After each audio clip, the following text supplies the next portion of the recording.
Hey, we're doing a video we're calling it F1 Musical Chairs. With the summer break almost over, we're going to look at who maybe should be moving teams, and we're basing this off of a few things: performance, rumors, and opinions on our channel, who should be moved or who should stay. In the ever-changing landscape of F1, the battle for seats has turned into a high-stakes game resembling musical chairs. So similar to musical chairs, we see that there's going to be upheaval in the driver lineups on some teams. Sergio Perez, often referred to as King of the Streets, has had some trash sessions this year. He was unable to make it into Q3 6 times this year. Max Verstappen, at Red Bull, his driving partner, has won 10 races, while Sergio Perez, in the same car, the RB19, has only won 2 races. Rumor has it his seat is under threat with Red Bull. We're going to look at drivers who could possibly replace him. We're going to focus on Yuki Tsunoda. He races for AlphaTauri, which is a satellite team of Red Bull. Sergio Perez, even though he had a strong start to the season, he has faced disaster since then. Max Verstappen, consistently on pole positions, highlighted the disparity in performance. Although Perez showcased that he can gain positions, podium finishes remain elusive, except for one instance: overdriving due to the car confidence issues stemming from incidents like Monaco, and variable conditions further hampered his results. Perez has failed to get into Q3 6 times this season. We're going to highlight them.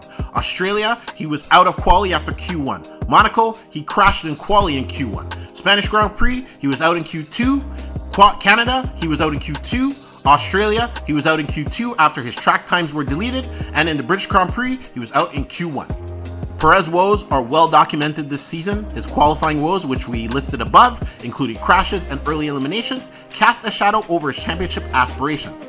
That coincides with Red Bull's performance dominance, also adds to his challenge, with his partner Max Verstappen winning 10 races this year. Speculations arise about alternatives like promoting reserve driver Danny Ricciardo, or even AlphaTauri driver Yuki Tsunoda, or the outside long shot of promoting or getting IndyCar's Alex Palou.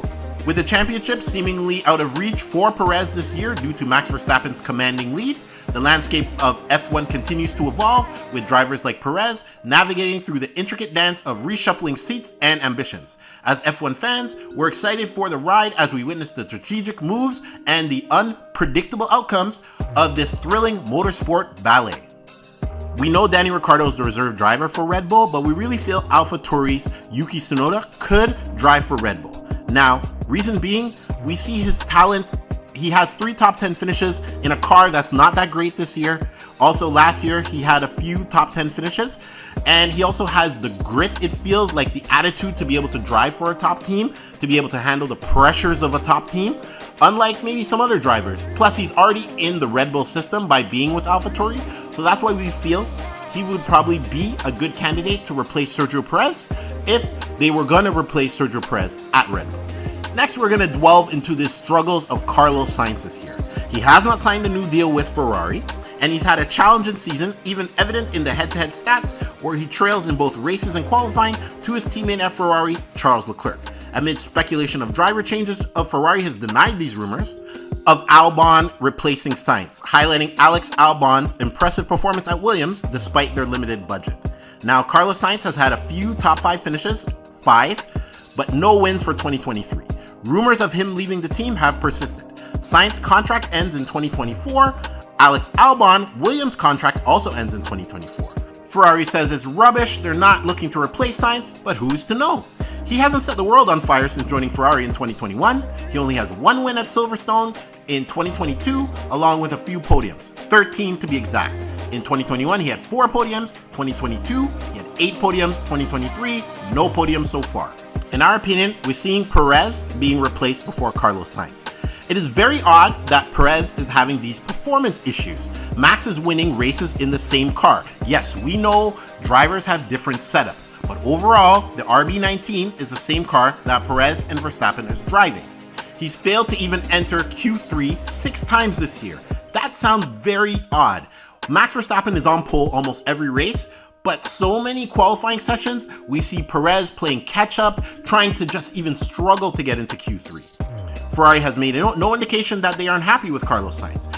Him re-signing with Ferrari seems more of a formality, arguing over pay, than Carlos being pushed out of the Italian manufacturer. So this is why we call the video musical chairs, because we feel there's going to be a lot of upheaval in some of the driver's seats. Also, we feel Logan Sargent has basically lost his job. He won't be racing in Formula 1 next year. But in regards to Red Bull, we see Sergio Perez being replaced before Carlos Sainz would be replaced. But we feel Yuki Tsunoda would be the more ideal candidate than Danny Ricciardo. Reason being, we feel he's a better driver than Danny Ricciardo. As we saw last year with Danny Ricciardo at McLaren, Danny Ricciardo was being outdriven by Lando Norris at McLaren. We know Danny Ricciardo is a fan favorite, but just based on performance, we just feel Yuki Tsunoda would be a better option for Red Bull. Tell us what you think. Do you think Perez or Sainz will be part of the F1 musical chairs dance? Will they be moving from their respective teams? Will Perez regain the performance and form once again? Let us know in the comments. We have more videos coming this week. The Austrian Grand Prix for MotoGP wrapped up on Sunday. We're going to give you a review of that. Also, the Dutch Grand Prix is this weekend. Formula 1 is back. The summer break is over. So we'll be covering the Dutch Grand Prix. If we're able to do a live stream watch along, we will. Not sure if we're going to be able to this weekend. More videos to come on the channel. We're doing F1 biography, so we're going to be covering drivers up from the first F1 champion up all the way to Lewis Hamilton. We're going to be doing that over the next few months, so stay tuned. We got more racing videos to come. We're also looking at DRS versus push to pass, which is better between Indy and Formula 1. So just stay tuned. We got more racing videos on the channel. Please like and subscribe. Redbet signing off.